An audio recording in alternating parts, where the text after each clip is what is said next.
Hi. Hi. I'm just going to show you a quick rundown of how you can make a video using PowerPoint. So I've got my PowerPoint slides set up so far already, and as you can see, these two are identical except that red line shows up. And then I'm going to slideshow, and I go into this panel called record slideshow.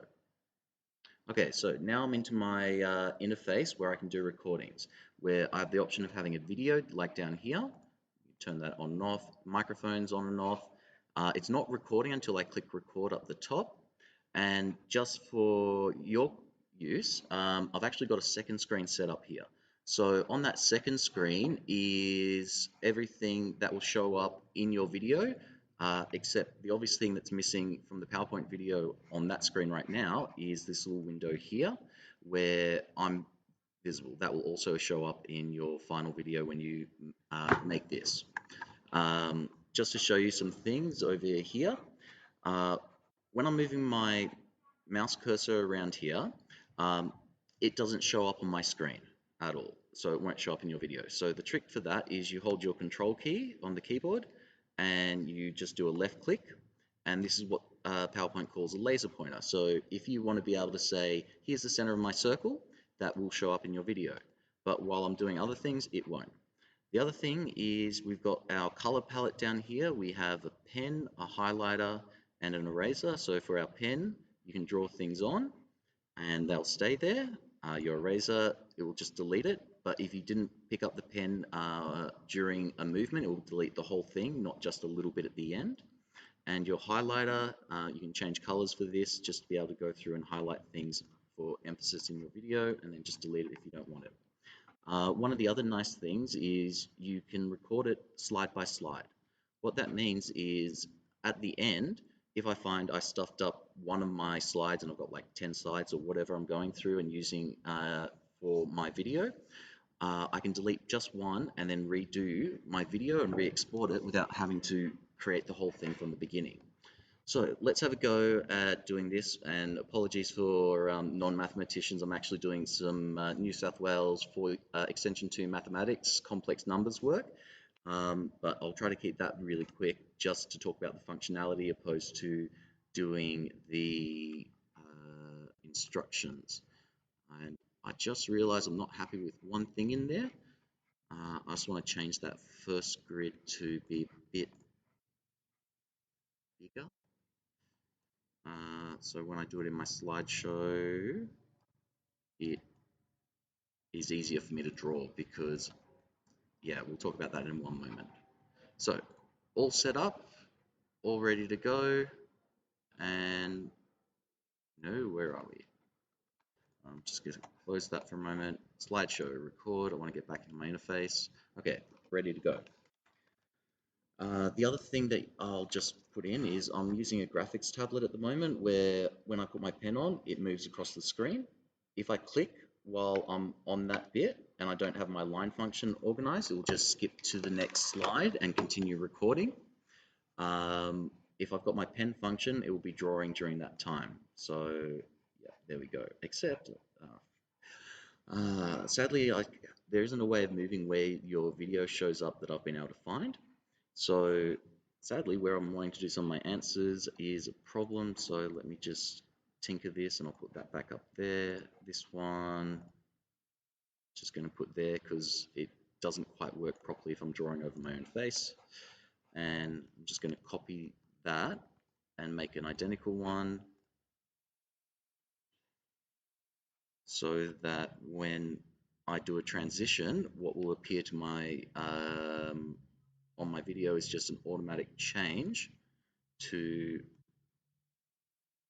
that because drawing straight lines, I just find it difficult with a graphics tablet. If you've got a touchscreen computer, it's a bit harder to have the video happening at the same time, but the drawing is a lot easier because instead of just drawing on a blank pad, I'm drawing straight onto the images.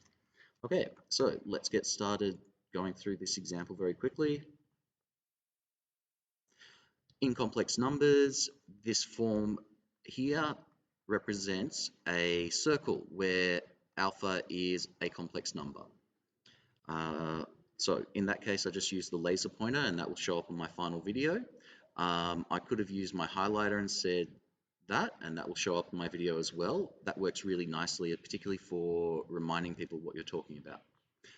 Continuing with my thing, making sure I've got my pen ready for my next bit. Show the follow. Oh, again, I want this just, no, forgot to turn off my pen. So one of the annoying things about using that laser pointer is if you don't turn off your pen at that point, holding control won't just automatically change between it. You have to do an extra click. So it does make your videos a bit longer.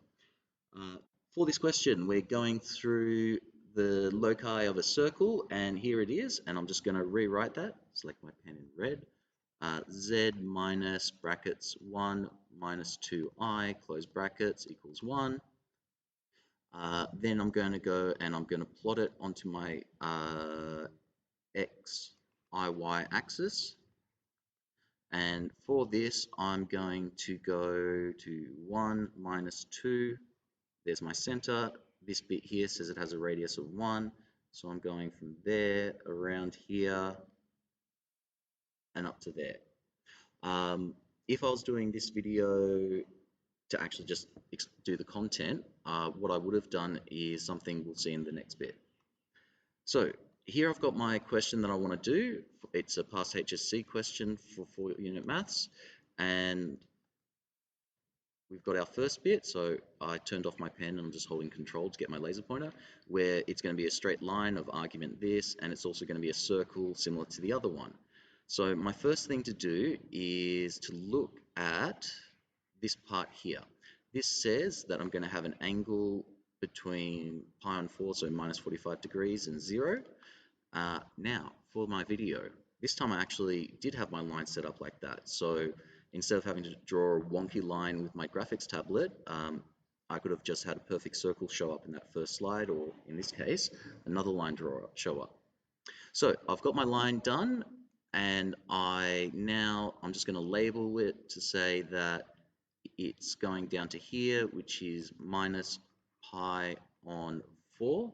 Notice sometimes your colors don't contrast very well, so they won't show up well in your videos, so just be aware of that and use that function that's up here where it's clear recordings on the current slide. Notice I can't do that because I'm still recording right now. Could have paused for that, but and that makes a difference. For this region, this part, it says it's bigger than that.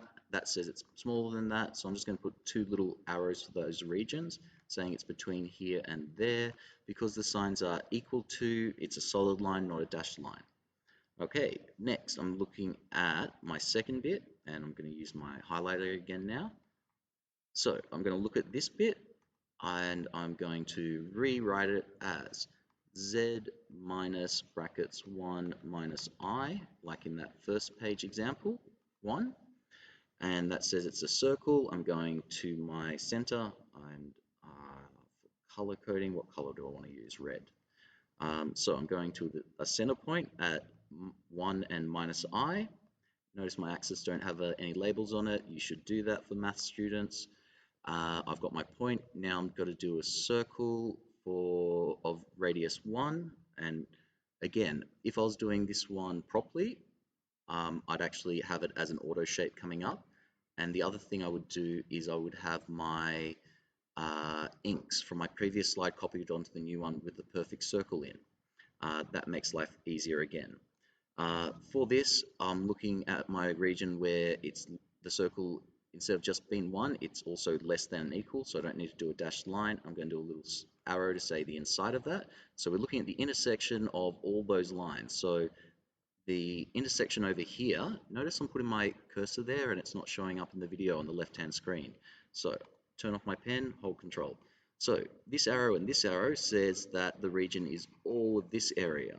Now in my video on the left-hand side, you saw that laser pointer, and that helps you out.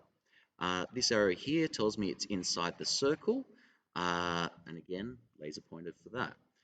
So what I need to do is find the intersection of those 2 regions together, which is going to be this space in here, shaded in.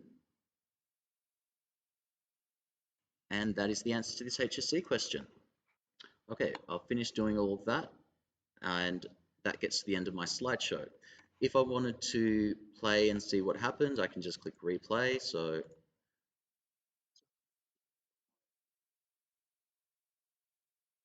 and you can go through, if you don't like it, you can just re-record one slide. This gets really useful where, particularly if I was doing this the way I was saying, where I'd have a different slide for putting the circle in properly, a different slide for putting the line in properly, and all these kinds of things. The benefit then is I only have to re-record 15 seconds instead of, in this case, where I'm using a secondary program to record me making a recording, I'd have to redo the whole thing. The final step is you go File, Export, create a video, and create video,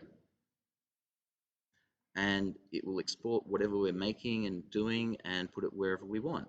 So save, and it takes a little while to export, but then that's an MP4 video of what was showing up on the left screen with this sort of video down here of my face in it and of the animations live as I was doing them.